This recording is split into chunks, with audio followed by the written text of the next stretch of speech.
All right, so this is starting to create some volume. Now, what if I wanted to create some texture on this heart? So one way I could do that is by working on dry and using what they call a broken edge. So a broken edge is where your brush is not really wet.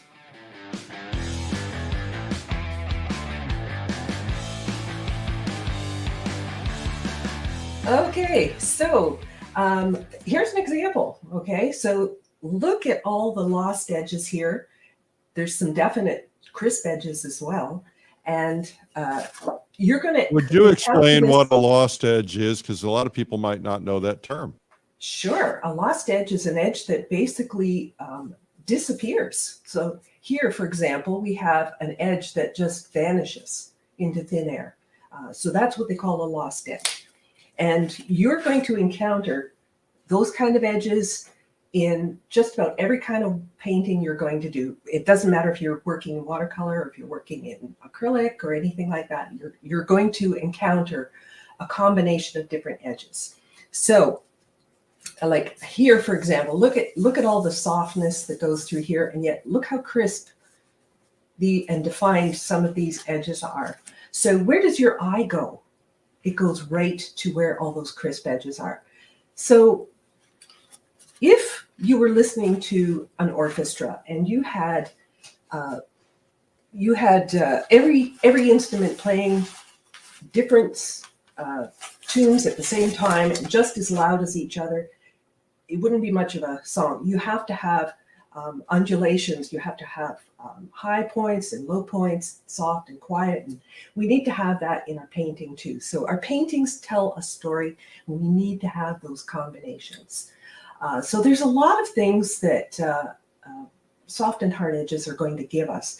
We all pretty much know how to do a hard edge. We just paint on dry paper. There you go, hard edge, right? All works. So the thing that you want to do, though, is you want to have some soft edges. So you've got resting places. So you've got areas that flow through your painting and so on. Create distance, create motion, create texture. There's so many reasons for having crisp and hard edges. You know, sometimes you have an object and you just want it to disappear. And that, again, it's another lost edge. So, you know, you have all kinds of reasons for having lost and hard edges. We've got, sometimes it creates the feeling of light. Look here, we've got this window, and look how the tree appears to get skinny. Let me zoom out a little bit here. Look how the tree appears to get a little bit skinny in the middle here. And that's because the light is blurring out those edges. So we need to learn how to do this in watercolor, right? And I could go through example after example, but, you know, here we have different textures. We have, for example, this is a chocolate, right? And it's got a little shine to it. But this is a silver wrapper, and it's got a lot of shine to it. So here we have all these hard edges, and here we have a soft edge. So you need to know the right application for using these edges.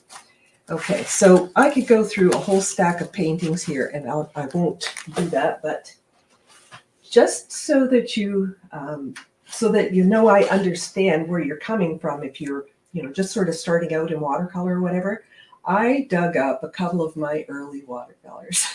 So these are going to be fun. All right, so some of my early watercolors are, I'm almost embarrassed to show these, but here we go. Okay, so little studies. Isn't quite in focus yet. There we go. All right, there we go. Didn't know much about edges when I painted this. I don't know how many years ago this was, but it was a long time ago. And no, I wasn't a child. So I have, oh, look at this one. This is a beaut. So yes, you know, when people say, oh, you're so talented, I wish I were. But I actually worked at it for many years. So that's actually where I started. That might be where you are now. And if it is, don't be disheartened, because you can get there. And I'm going to just give you a little bit of an illustration of how to go from that to something like this, where we have, you know, lots of crisp edges here and these softened edges here. First thing, I guess, is noticing where they are in your painting, in your reference picture. But I'm just going to set this aside. And I'm going to pull up a piece of paper here. And I'm going to give you a little exercise that you can do to train yourself to work on your edges and to work on your water control. I think one of the things that we run into all the time is we grab a reference photo and then, you know, we stretch a piece of paper and we bought the best materials and so on. And all of a sudden, this piece of paper is very precious because we want a whole painting to turn out. And we don't give ourselves enough time to actually practice the techniques. So if I was sitting down to play the piano, I would practice some scales. Yeah, they're kind of boring, but they're worth practicing because that's what makes your songs or your music really work. And we don't do that enough in watercolor, especially watercolor, but in all mediums for that matter. It's just practice the techniques.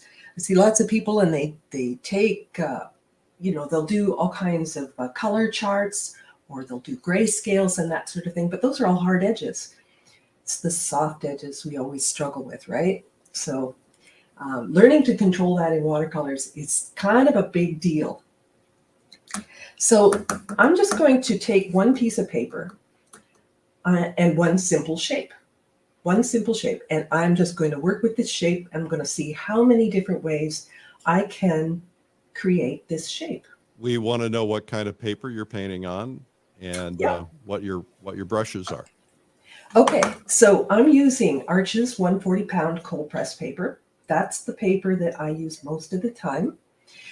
My brushes, I am using, this one's a 3/4 inch faux Kolinsky by Dynasty, and I've got another one, it's a squirrel hairbrush, number 10 by Baya Elk. I'm sure I'm saying that wrong, but Baya Elk. Most of my palette here is Da Vinci watercolors, but I'm really just going to work with one color for this exercise. And why one color? It's because I want to eliminate all the variables. I don't want to start throwing in different colors, combinations, and mixing color and all of that sort of thing. I just want to focus on edges. That's all I want to work on here. So I'm going to use this sheet of paper. I'm going to make it basically a throwaway if I want. You know, don't make it precious. As soon as you take out a reference picture, this becomes precious. So let's just practice this technique so that when we actually go to work on our painting, we can actually do it. So I'm going to start off with just one color here, and I'm going to use a very simple heart shape. So I'm going to, I'll zoom in a little bit here. There we go. So I'm going to wet this. You can see that there's quite a lot of shine on here, right? And I'm going to take some permanent rose, and I'm just going to get it pretty wet. And I'm going to try to paint that heart shape in here. Right, so if I try to paint a heart shape, well, and my brush is really wet, you can see that it's kind of exploding. It's not really maintaining its shape. So that helps me to understand what's going to happen if I go into really wet surface with really wet paint. Now, what if I took the same wet surface and my paint wasn't so wet? So I'm going to take this and go just as wet, and I'm going to take the same paint, but I'm going to blot my brush. Take some of that moisture out, right? So I'm blotting like this belly part of my brush, and I'm going to paint into this, and oh, I have more control.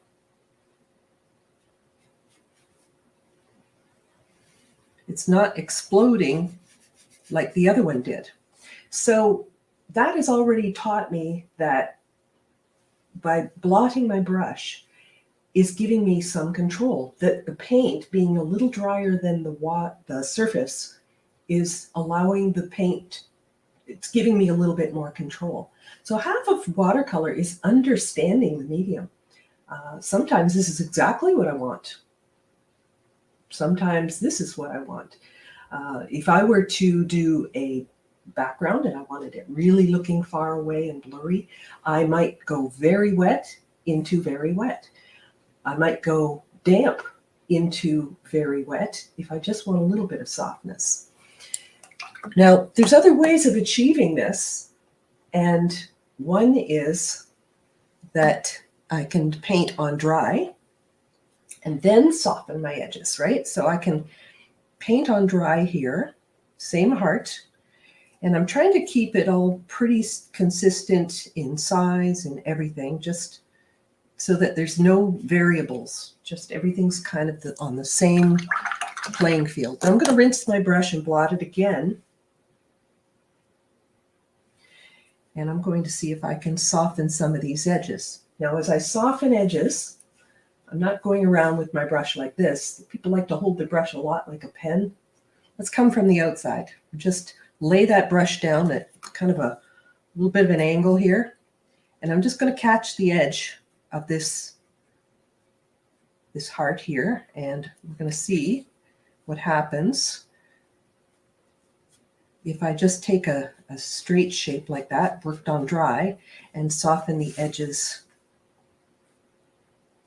by dampening only the edges. So this was painted on dry, but now I'm softening edges. So there's a lot of ways of going about this, but they give you different results. So by practicing, this gets you not only familiar with your paints and materials and your brushes, but it helps you to learn the characteristics of your paint and your paper and everything else. So what I'm using is fine, because that's what I'm using all the time. So don't do your practice on like a piece of paper that you would never use for a painting. You should be practicing on the same paper that you would use for your painting, because it's amazing when you switch papers that you, oh, you're trying it. Awesome, Eric. When you switch papers, you have to switch your painting style. Imagine getting used to driving your little Toyota or whatever you drive, and then you hop into an 18-wheeler. Well, it's going to be completely different, and papers are just about that different from each other. You get huge differences between paper. By the way, those early paintings that you saw that I shared, they were done on terrible paper with student quality paints, and it isn't any wonder that I was struggling to get some of the softness. I would suggest 100% cotton paper for any of this to work properly. Now, I didn't soften this as well as I would like, so I'm going to come back into this. And my brush is nicely blotted. I'm going to show you what happens if I come in and my brush is too wet. My brush is wetter than the paper. Okay, so if I don't blot my brush and I come in to soften this edge, this is what's going to happen. The wet paint is going to push back at the dry, and then I'm going to get hard line because it's going to create a blossom. So this sort of practice is going to really help you get to know your paper, get to know your paints, get to know your brushes. Try this again with a different brush. Maybe the brush you're using doesn't hold enough paint or water, or maybe it holds too much. Try even a different paper towel can absorb less or more. But get to know your materials, because I find that people are always, like I often have students, and they'll say, I'll ask them what kind of paper they're working on, and they go, I don't know. Just something I had in my pile, and they don't even know what they're working on. So they're struggling and they don't know why. And it's not always your fault, which is good news, right? Because we so often blame ourselves. But understanding is very much the thing. Now, these are great. These are different ways of getting this. And of course, probably don't even need to demonstrate how to paint on dry, because painting on dry is pretty straightforward. You just paint on dry and let it dry. Let the paint dry. And you have these nice crisp edges. All right, so that's edges in its most basic form, right? Then we have to start incorporating a little bit more into this. So what I want to achieve on this paper is I want to see how many different ways I can create a heart. And some of them will be successful, some of them will not be, but this is what the whole exercise is about. And who cares? It's a throwaway piece of paper. I mean, you can even do this on the back of a failed painting or something like that. It doesn't really matter. So, all right. So now let's try to give this heart some shape. All right. So we need to start creating a little bit of volume to this. So I'm going to come around the outsides of this heart.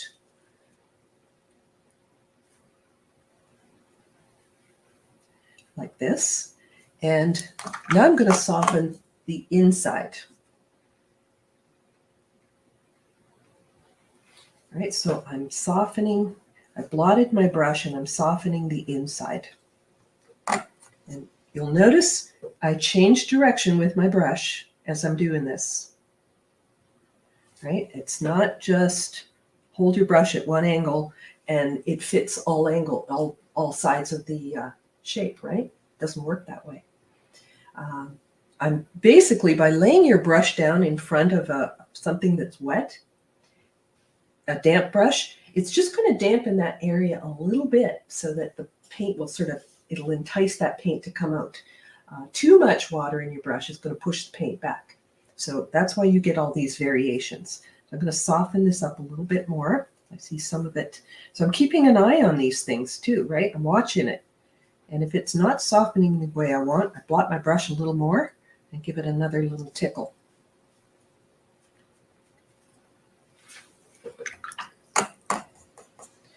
All right, so this is starting to create some volume. Now, what if I wanted to create some texture on this heart? So one way I could do that is by working on dry and using what they call a broken edge. So a broken edge is where your brush is not really wet. It's a little bit blotted. And I'm going to lay it down at like a 30-degree angle or 45-degree angle, somewhere in there. And I'm going to lay my brush down and get these broken edges on this heart.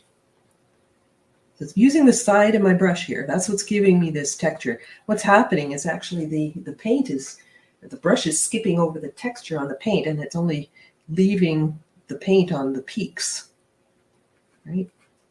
So I can create, this is probably easier for me to turn this around to work this way because I've got this weird angle and I am right-handed. So I'm turning my work around as I do this. All right. And if I wanted to fill in my heart with texture, I just use the side of my brush there. All right, so that's a type of edge as well, a broken edge. How about a shiny heart? Okay, so a shiny heart, things that are shiny have a very crisp highlight. So I'm going to go ahead, this is a nice sort of soft heart, kind of like that chocolate painting I showed you. And I'm going to do a really shiny heart now, as if it were a Mylar balloon or something like that. All right, so I'm going to come around. I'm going to paint this on dry. Is anybody else painting along with me besides Eric?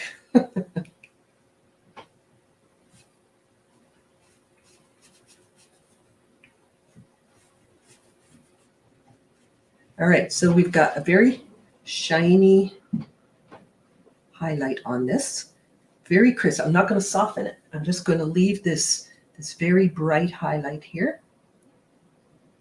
Right, that looks shiny.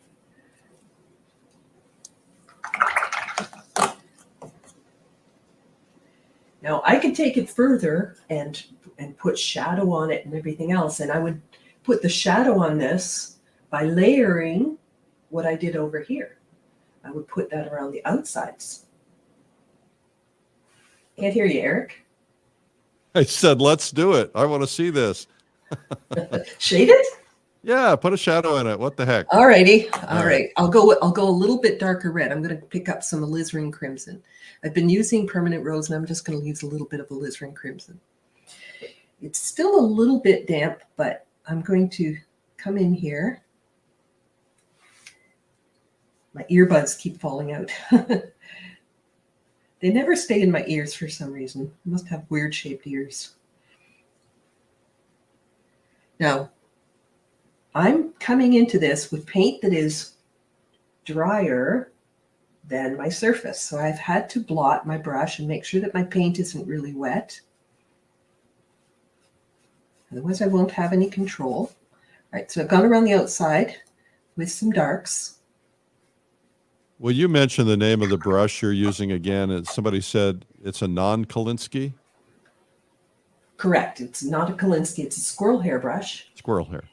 And I can zoom in so you can see it because I don't even know the correct pronunciation. There we go. It's called Baya Elk. Where do you get them? I ordered it online actually through a website called AliExpress. But I got to soften this before we get sidetracked here. And that's what happens a lot in watercolor. We get sidetracked. So I got to stick to the task at hand here. We're softening this edge, so I've got to get in there right away. And it's already kind of pulling it up because I talked too long there. Oh, The sorry. timing's a big thing, right? All right. So now we have a little bit of shading on our heart. I could have gone probably a darker red than that even, but that gave me something. And at least it gives you, some idea of how I achieved that heart-shaped chocolate. All right, so let's say I want to create the feeling of motion. All right, so if I want to create the feeling of motion, I'm going to start off with a hard edge, another hard-edged heart here.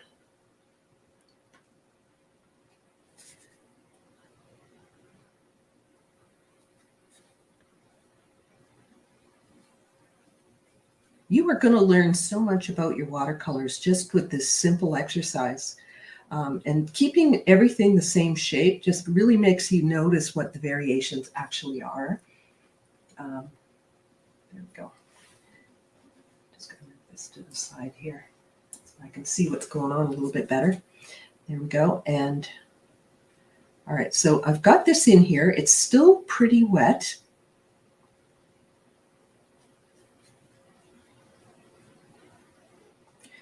All right, so I'm going to take a brush that is drier than my surface.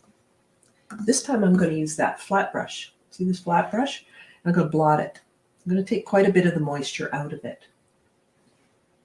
And I'm going to come in here and I'm just going to give it a little bit of a sweep like this.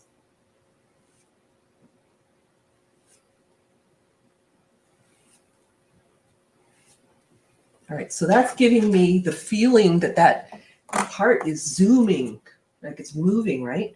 But I think I want to soften this a little bit more. So what I'm going to do, I'm going to rinse this brush once again. Once again, I'm going to blot it. And I'm going to come backwards at it. Hopefully I can do this so you can see it. Maybe if I do it at this angle. And I'm going to come back towards here. I'm going to rinse it again. And come back in. And I can soften that edge. So that heart looks like it's kind of zipping through space, right? It's in motion.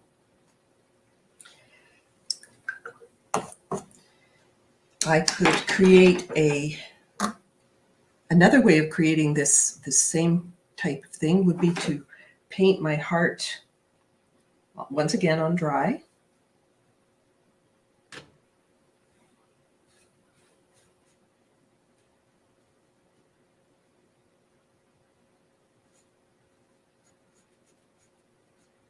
My paint's pretty wet here. And I don't know, I'm going to lift it up a bit here so you can see the shine. You see how much paint is on there? Like how much wet paint is on there? For me, that's a little too wet.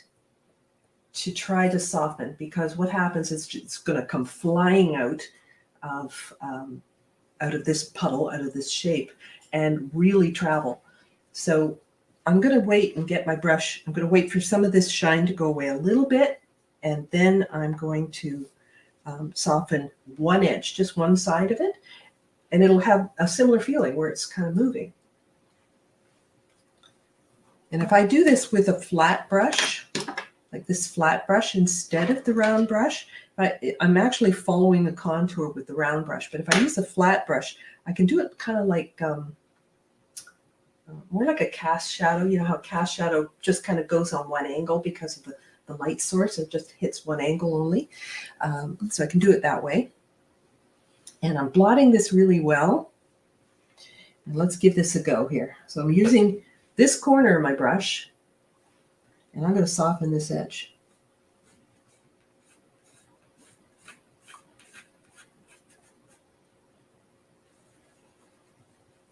My brush is blotted enough that it is not making too much of that pull out.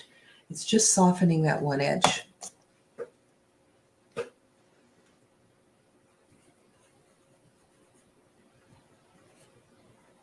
You're a good teacher. Oh, thanks. I teach a lot. So thank you. All right, so now that heart also kind of looks like it's in motion and it's moving. So I'm able to create that through that. Now, what I could do is I could keep going, try all kinds of experiments on this page, and just try wet on wet, dry on dry, damp on damp. And one of the other hearts that I didn't do yet, and that is, and I use these two brushes together a lot because I find that this one's great for getting my paper wet or damp. And it's knowing how wet or damp makes a difference. So the way I like to control watercolor is paper towel. Gosh, I don't know what I would do without paper towel. I'm going to blot. Now, I don't mean just take the tip of your brush and do this. You need to lay the side of your brush because this is where all the water is trapped, right in this middle part, the belly. So I'm going to blot the side of my brush. And I'm going to dampen this area. Let's do this corner here. I'm going to dampen this spot. Now you'll see, if I hold this up, you'll see it has a little bit of shine to it, but it's not nearly as wet as what we did before. Like even catching the shine there, just a little bit. It's kind of a satin sheen, right? So having a good light nearby to see exactly the shine on your paper can be a very helpful thing in knowing timing of your painting. So I'm going to pick up my paint. What do I have to do? This is a quiz, Eric. What do I have to do? I don't know. What do you have to do? I have to blot it. Blot. Yeah, that's right. You got to blot. Because if I don't blot, I'm going to overwhelm this spot and I won't have any control. So I'm going to blot it so that my brush won't be as wet as the paper.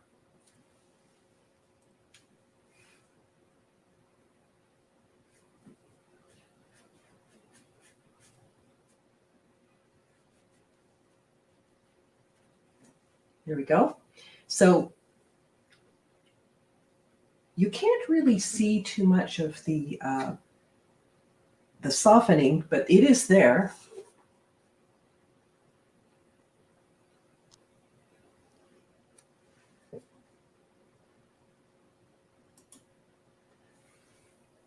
Are you there, Eric? I'm here. Oh, okay. I would just want to make sure. So I'm just busily painting. Good. Oh, I want to see your result. Oh, you don't want to see it. It's a test. All right. So I've come in on only a damp surface, so I can really control how. Stay in focus, camera. I can really control how gentle that edge is. If it doesn't do what I want, sorry, it doesn't like it when I'm zoomed in quite as close as I am. zoom out a little bit. Did you say you were painting that on damp or not damp? Damp. That's what I took the flat brush and I dampened the area first to get that sort of satin sheen. And once I got the satiny sheen, I came in with a blotted brush. So this is what they call damp on damp, or what I call damp on damp. I don't know what anybody else calls it, but that's what I call it. Damp on damp.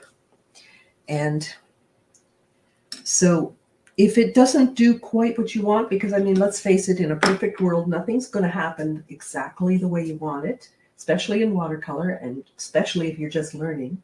So if I blot my brush one step further, I can take this and go just tickle these edges. See how I'm laying my brush on an angle and just tickling these edges? Now, remember what happened up here when I came in with a brush that was too wet and it made that blossom? So you have to make sure, you have to remember to blot your brush to soften these edges. Your brush needs to be drier than the paper, not wetter. I'll tell you, this is excellent. I mean, this is very basic, but it's very important, and I'm learning things I've never known. Well, good. Yeah, I know it's not the most exciting demo, but I know we have such a limited amount of time. Like block and tackle, it's blot and tickle. Yeah. Ken Grody in the comments. Yeah, technical terms. Blot and tickle. But these are the things you really need to know in order to get to the kind of painting that I do. And just, you know, as a heads up, I spend a lot of time working on those types of paintings. And so let me zoom out so you can see this whole page at the moment. Right, there we go.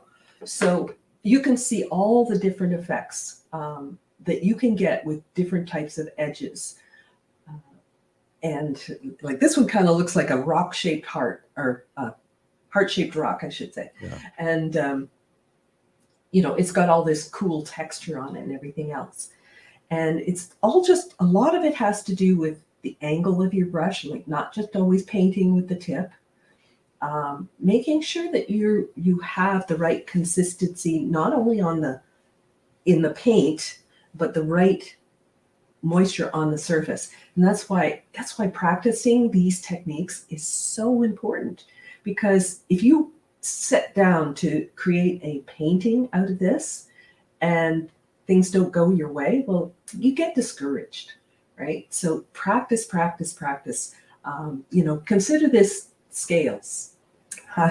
Okay, so what I'm going to do after this is I'm going to give you a list of pros and cons for each of these edges, because if you don't know how to use them or why to use them, it's not very helpful. So okay. Let me just go back here for a second. All right. And I'm first going to give you a list of hard edges.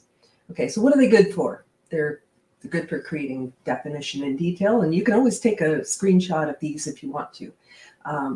It draws attention. As I pointed out with that cloud, where does your eye go? Right where that cloud had those hard edges. Broken edges.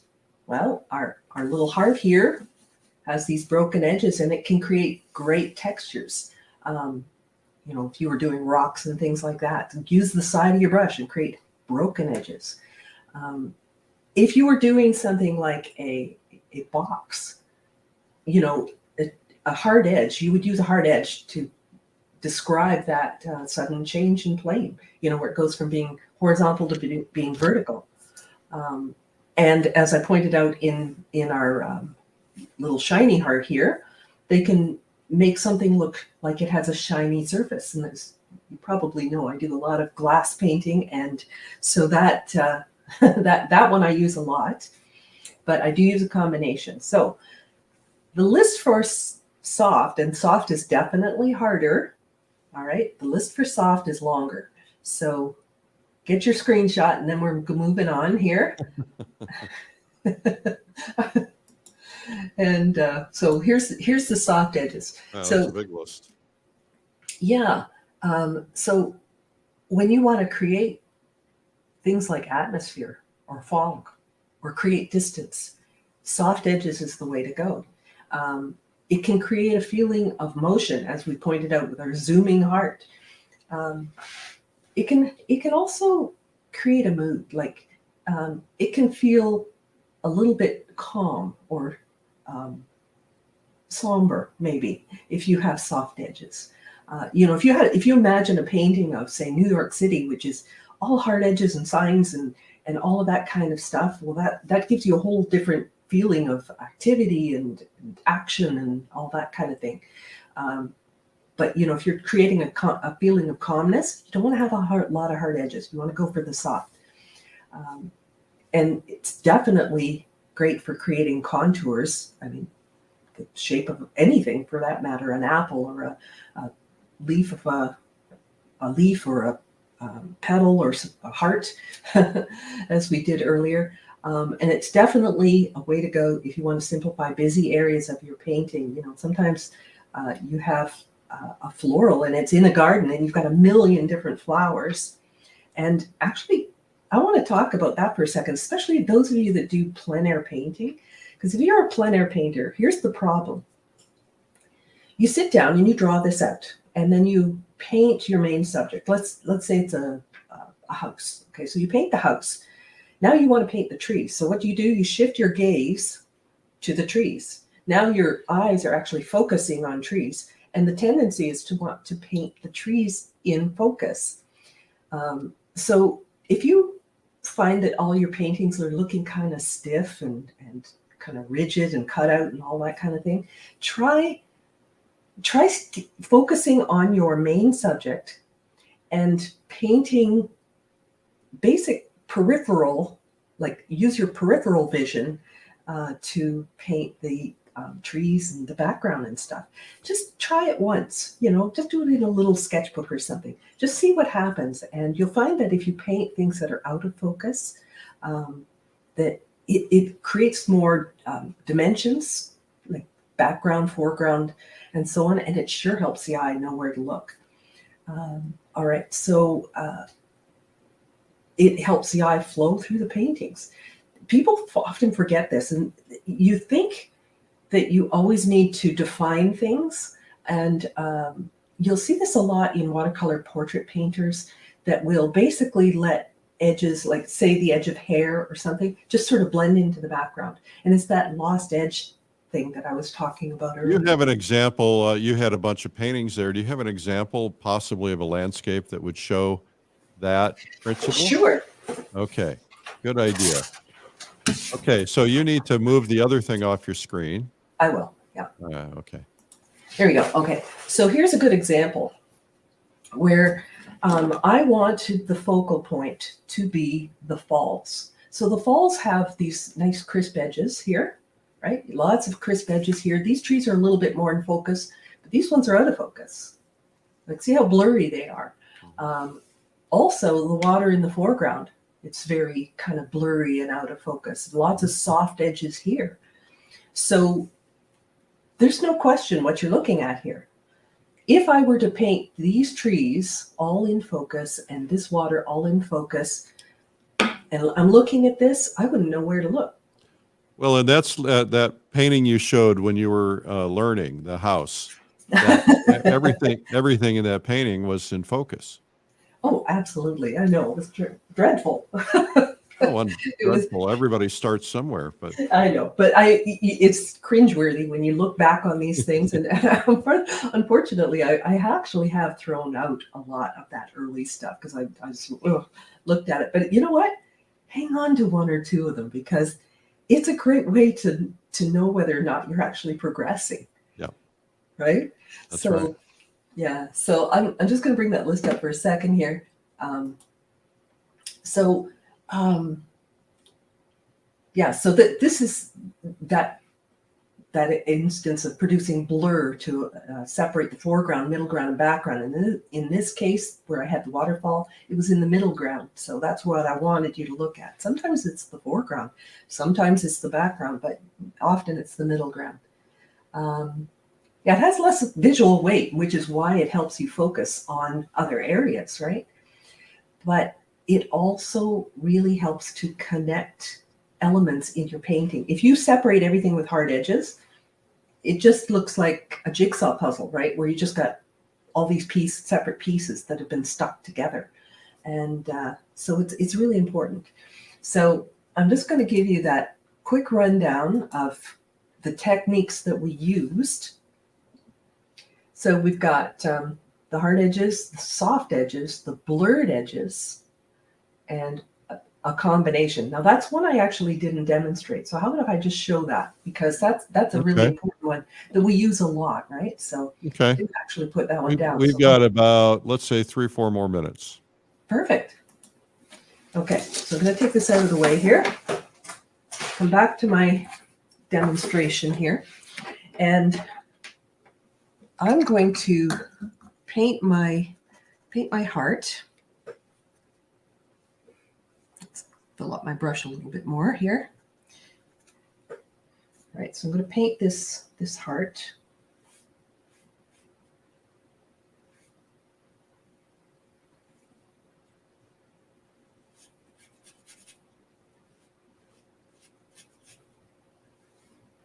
Now, if I want to lose some of these edges, or if I want to have a combination of hard and soft edges, I'm going to rinse this brush. And what am I going to do? Blot. You got it.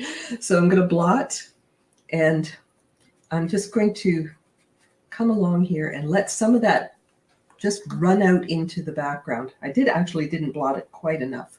Let's get this wetter.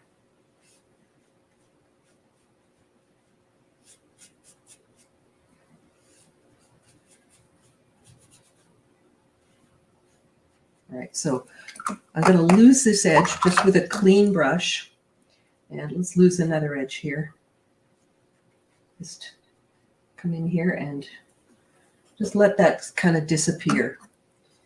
And so don't be afraid to do that. Yes, it's a heart shape, and you still know it's a heart shape, right? Like you can tell it's a heart.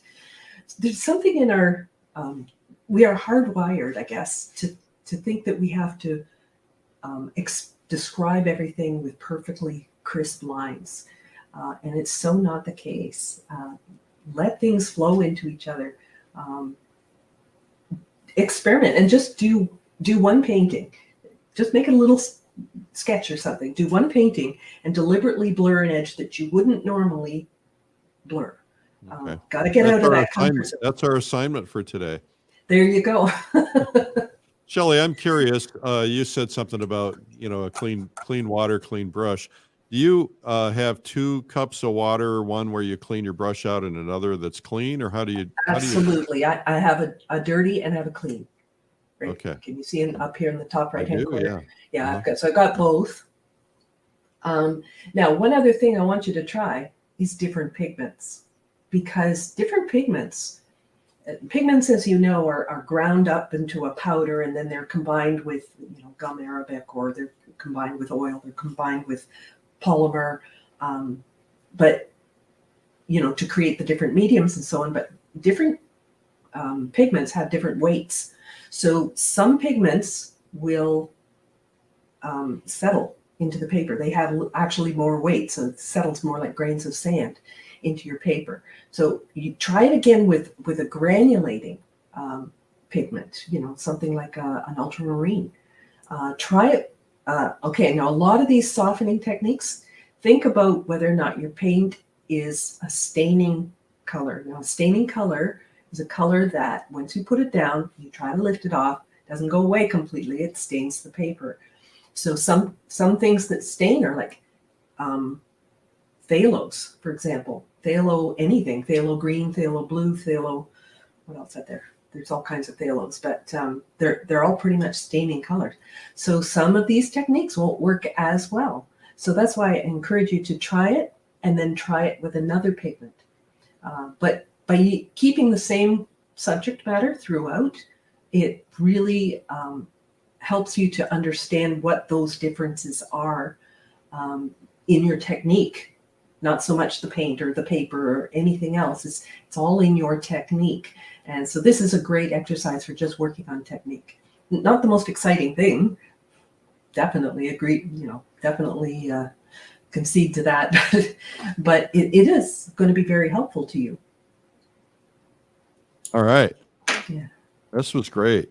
Okay, Shelley, tell us a little bit about your new video. Oh, my new video it's great. It's actually I have it's great.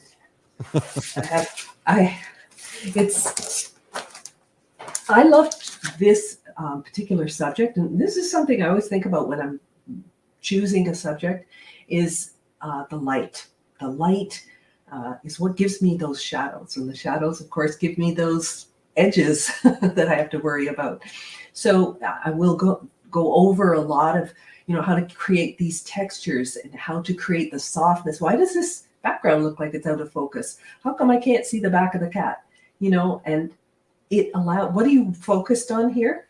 You're focused on this part right here. Right. And it really goes into a lot of detail about how I go about that and why I go about it, and things like that, including even stretching paper, which I think is very important. Yeah. Awesome. Okay, well, this has been fabulous, and congratulations on the new video. We're excited about it. You can find that at PaintTube.tv. I should point out to people that what we do on this program are often done with the artist phones and sound and so on, but what we do from our studio at PaintTube TV is, very high quality, high definition, extreme close-ups, sharp quality. So professionally produced. And so check out Shelley's new video at PaintTube.tv, and check out Shelley tomorrow. We're going to do an example tomorrow at 3 p.m. just right here on Facebook and YouTube and others. So Shelley, thank you so much for being on today. It was a pleasure. Well, mine, pleasure's all mine. I painted along. Oh, you did good. Yeah. I love Eric. Well, I thought if I put I love Shelley that we might cause rumors. I love it. So awesome. Yeah. So you're doing a lot more watercolor nowadays. I am. I actually I'm doing more watercolor and pastel, and it's because of these events like Watercolor Live and Pastel Live, which was last week, and it's just got me enthusiastic, and it's informing all my work. Right. So I was painting in oil yesterday, and I used some techniques that I picked up from watercolor. So it's things that you wouldn't think to, but after seeing these techniques, they make sense. So, and your idea of edges here really applies to everything, of course, as you know. It does, no matter what your medium. And I do work in a lot of different mediums as well. Everybody thinks of me as a watercolorist, but I do work in oils and acrylics as well. Yeah. And blending those are a little bit different. Now, it's a piece of cake in oil, of course. A little trickier in acrylic. I don't think it's even a piece of cake in oil. Sometimes I think it's hard. Well, it's in terms of relatively workable. To watercolor, absolutely. Yeah, in terms of the paint stain workable, it's easier. That's for sure. You were a fabulous inspiration, a great teacher. This was a really wonderful segment today, and I think it's going to get a lot of play because it really puts a lot of things together. I was teaching someone watercolor last week, and I wish I had seen this because this would have helped me teach them better. So hopefully they'll see it. All right, Shelley, congrats on the new video. I remind everybody that you can get that new video at PaintTube.tv, and you can get it downloadable so you can watch it instantly today, or you can get it on a DVD if you want to do that. Some people are still doing that. So Shelley, you're awesome. Thanks so much. And thanks, Eric. We will see you soon.